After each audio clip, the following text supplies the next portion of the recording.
Ms. Repholz, agenda item number 9. Commissioners, agenda item number 9 is docket number 17-410 in the matter of the application of Northern States Power Company for a site permit amendment to the 84-megawatt Freeborn Wind Farm in Freeborn County, Minnesota. Staff has some introductory comments. Mr. Kluzniak, good afternoon. Good afternoon, Madam Chair, Commissioners. I'd just like to take a moment to clarify a statement that was brought up in AFCL's late filing from on Monday related to staff briefing papers at page 8. This is in regard to a statement related to the previous contested case hearing. The statement reads, additionally, Excel stated AFCL has conceded that it has failed to properly appeal, and I think it's important to read the previous sentence to gain the context of that sentence, and I won't hesitate to put too fine a point on it, but it's specifically related to a quote that was taken from Excel's November 16 filing, and I'll just leave it at that. I have no changes to the briefing papers. I see that representatives from the permittee and AFCL are here. If you have any questions, I'm available also. Thank you. Thank you, Mr. Kluzniak. So there are several issues that were brought to the Commission's attention that I'd like to outline to Commissioners what I propose how we move through this. The first is Ms. Overland, on behalf of AFCL, has filed a motion for an environmental impact statement. She, on behalf of AFCL, has also filed a motion for a contested case. If Commissioners are not opposed, I'd like to move to those matters first and then proceed to the amended or the site permit amendment. And Ms. Overland laid out the case, or her case, for each of those, for the environmental impact statement and for the contested case in her filings. The applicant, or Excel, has not had a chance to respond to those two issues, so I would, if Commissioners are okay moving in that direction through those two items first, I would like to ask Excel to come forward and provide comments on those two items briefly, and then we'll take a vote on those two and then move to the matter before us, which is the amended site permit. So starting on my first, I should say no objections from Commissioners. That sounds reasonable. On my right, please introduce yourself and the organization you represent. Yes, good afternoon, Madam Chair. My name is Matt Langen with Excel Energy. Good afternoon, Madam Chair and Commissioners. Matt Harris with Excel Energy.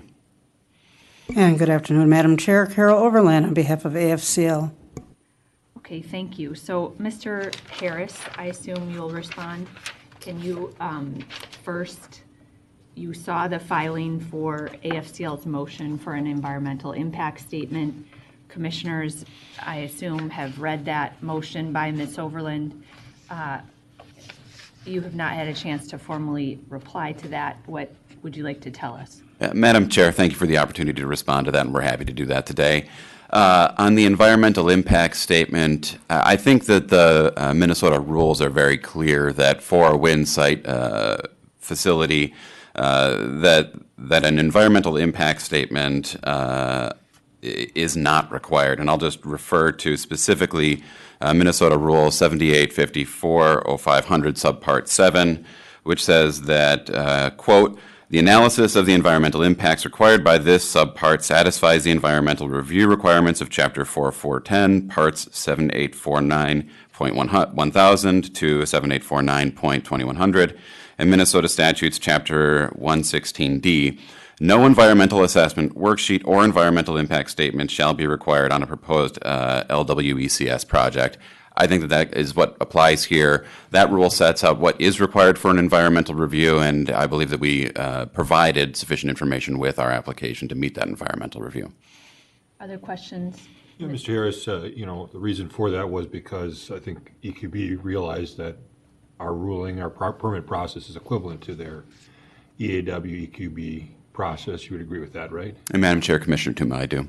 And I guess when we look at a project like this where you're amending it, you're moving sites around, you're creating different noise patterns, different flicker patterns, we have to ask the question, is this substantially different, or what would the standard be? That I would ask you, for this. I mean, I have to look at a project. If all of a sudden you're not building windmills, but you're putting up, jet engines up there and kicking out noise, obviously I have a different project. I see that. But I'm looking at your project, and give me your argument why this is not a substantial difference such that I need to start a new process like I would in an EAW or EIS. Yeah, Madam Chair, Commissioner Tuma, right. The amendment that we're actually seeking here is very narrow. We're looking to change from a project that has 10 V110 Vestas turbines in it to a project and 32 V116 turbines in it to a project with 10 V110 turbines and 31 V120 turbines in it. And ultimately, where those turbines are sited is essentially the same locations as they were previously. There are some shifts. Half of the turbines aren't moving at all. Another half are moving less than 200 feet. And one is moving for tidal issues about 2,000 feet. And we've presented you with, I think, a supplement to our original, to the original petition that provides a full, layout of the environmental impacts of our current proposed project, and I think lets you appropriately assess that amendment. Yeah, if I understand right, I'm looking at the only sound engineer who gave comment here on the record, and he seems to indicate that the conditions we laid out in the previous matter that we've resolved for the initial permit that you acquired, particularly with sound, those two conditions that we laid out are still being met. There's no adjustment to it, so the project from a sound standpoint doesn't look any different. Yeah, Madam Chair, Commissioner Tuma, that's correct. We went back and reassessed the sound of our proposed amended project, and it meets, according to the modeling that we've got, it meets the conditions that were set up in Section 6.1 of the existing permit. And I see as we're going forward, we have like six residents that are going to have flicker impact over 30. And we have a condition in our permit. I understand that you're not asking for a change in any of those requirements. You're going to meet the requirements, both of the flicker standard and the sound standard, which is not about modeling. The sound standard, you've got to meet the sound standard in Minnesota. And you got some flicker things that you got to deal with, but I'm assuming you're going to follow through with the permit. All the things that we debated and discussed in the original permit, you're committing to follow those rules. Madam Chair, Commissioner Tuma, that's exactly right. So, Ms. Overland, you did file your motion, but if it's something on that point, go ahead. Regarding this back and forth. Thank you. Most importantly, the issue here isn't whether it's consistent with the permit, whether what they've provided compares with what was provided in their previous application, which is what the Department of Commerce was stating in their comments. It's whether it complies with Minnesota law. And the rules are, the noise rule is Minnesota law. Back in 95 and 94, the Minnesota legislature mandated requirements that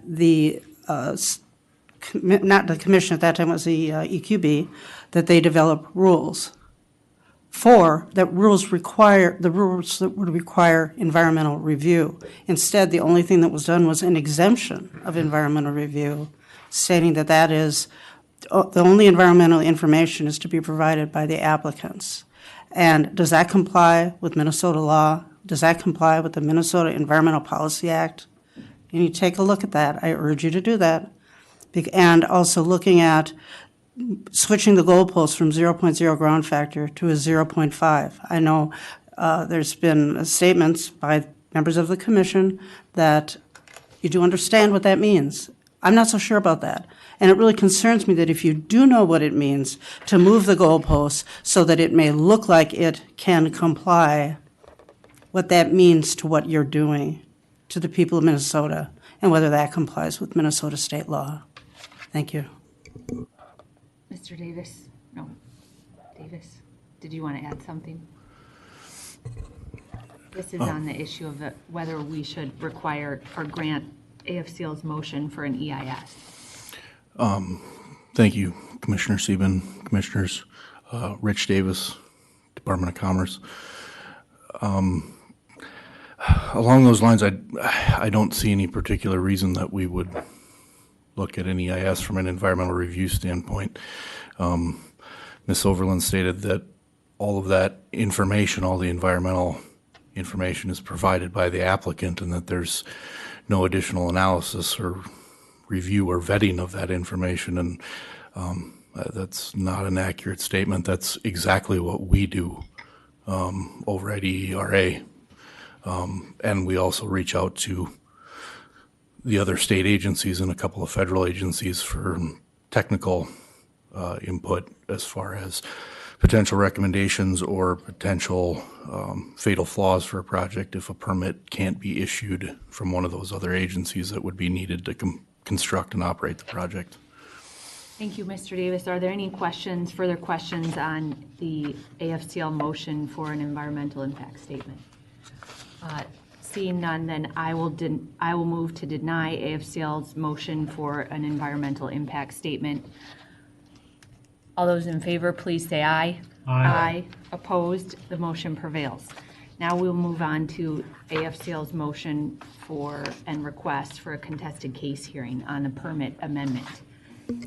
Mr. Harris. Yeah, Madam Chair, I'll be brief on this as well, and frankly, I think that this is covered already in our briefing in the site permit amendment where Ms. Overland also asked for referral for a contested case. Very briefly, Ms. Overland has cited to no statute that entitles her to a contested case and has cited to no contested issues of material fact that have not already been resolved by the Commission that would entitle her to a contested case. And for that reason, we don't think that there's any reason to make that referral. Are there any questions on this issue of a contested case? Then I would move that we deny the motion and request for a contested case hearing on the permit amendment. All those in favor, please say aye. Aye. Opposed? The motion prevails. Now on the actual permit amendment, do commissioners have questions on the record, or based on the record, or concerns they would like to ask Ms. Overland, Mr. Davis, or Excel? I think, no? No, I pretty much got my question answered. I think they know that you're supposed to follow the state noise standard. They're going to follow the state noise standard, and they're going to follow our flicker standard. And I'm confident they'll follow through on that because they've done it in the past, and we're going to watch them. And I know Mr. Davis is very diligent. He's going to watch you to make sure you meet those standards, as all the other conditions that we have put together in the initial filings and the initial permit requirement. I don't see any need to go to require any additional changes to our permit at this stage, and I think they've committed to it. And I think the locations are good. You went out there and you found the fact that when they moved, you added participants. So I just think everything seems to be sound here. So Commissioner Tuma would move decision option 1 to grant Excel Energy's request to amend the Freeborn Wind Farm site permit to reflect the change in turbine technology by amending section 2.0, 3.0, and replacing the maps, and authorizes staff to reissue the permit reflecting these modifications. So move, Madam Chair. Is there any discussion on the motion? All those in favor, please say aye. Aye. Aye. Opposed? The motion prevails. Thank you very much. And thank you to the parties for sitting through a long hearing to get to this point as well. Merry Christmas. Merry Christmas.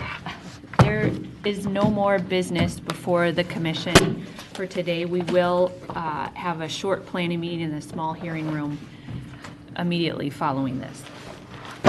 With that, the agenda meeting is adjourned.